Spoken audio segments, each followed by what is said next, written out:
Hello bachcho, let's read the question. The question is, in a galvanometer, the deflection becomes one half when the galvanometer is shunted by a 20 ohm resistor. The galvanometer resistance is, हमने क्या किया है, एक galvanometer में shunt लगा दिया है.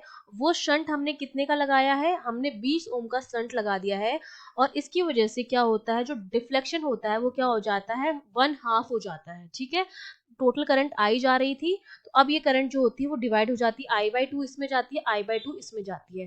तो सबसे पहले देखिए की कॉन्सेप्ट में सबसे पहले हमें जो चीज पता होनी चाहिए वो हमें पता होनी चाहिए. देखिए हमें दे रखा है रेजिस्टेंस, हमें दे रखा है करंट, तो हमें पता होना चाहिए कि हमारा जो करंट है और हमारा जो रेजिस्टेंस है, और हम किसी सर्किट की बात कर रहे हैं तो उसमें वोल्टेज भी आता है, ये तीनों एक तरह से किस तरह से रिलेट करते हैं.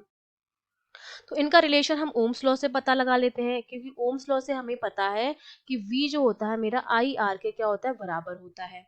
दूसरी चीज हमें सर्किट में क्या पता होनी चाहिए कि सर्किट में अगर रेजिस्टेंस सीरीज में कनेक्टेड है तो उनमें आई जो होगी वो क्या जाएगी, सेम जाएगी. और अगर पैरेलल में कनेक्टेड है तो उनके अक्रॉस पोटेंशियल जो होगा, V जो होगा वो सेम रहेगा. तो सीरीज में आई सेम होता है लेकिन V डिवाइड होता है, और वो कैसे डिवाइड होगा, V जो होता है R के प्रोपोर्शनल है तो R के रेशियो में डिवाइड होता है.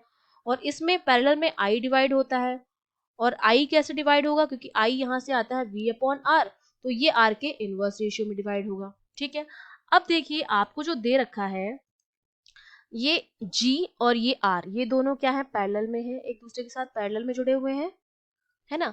इसमें करंट I बाई टू जा रही है, इसमें करंट I बाई टू जा रही है.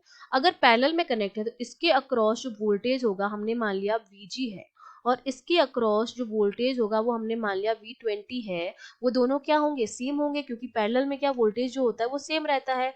तो VG जो होगा वो V20 के बराबर होगा. और वोल्टेज हम कैसे निकालते हैं, IR से निकालते हैं. तो करंट भी हमें पता है, ये इसमें करंट जा रही है I बाई टू, और इसका रेजिस्टेंस है RG जिसकी वैल्यू हमको कैलकुलेट करनी है.